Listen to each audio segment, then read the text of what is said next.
Hello guys, আজকে আমি বানাচ্ছি বাঁধাকপির পকোড়া। তার জন্য নিয়েছি বাঁধাকপি। তখন আমি একটু বাঁধাকপি কেটে নিয়েছি। দিয়ে দেব পেঁয়াজ, কাঁচা লঙ্কা, ধনিয়া,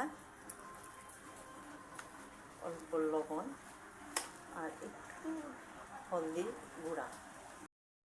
সবগুলোকে ভালো করে হাত দিয়ে প্রথমে ভালো করে ম্যাশ করে নেব। দিয়ে দেব বেসন,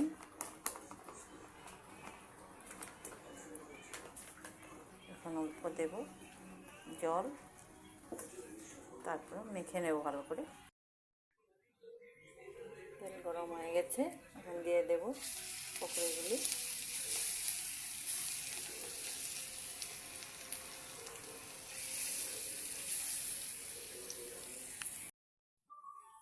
দেখেন ভাজা হচ্ছে, ভালো করে দুই পিঠ লাল লাল করে ভেজে নেব।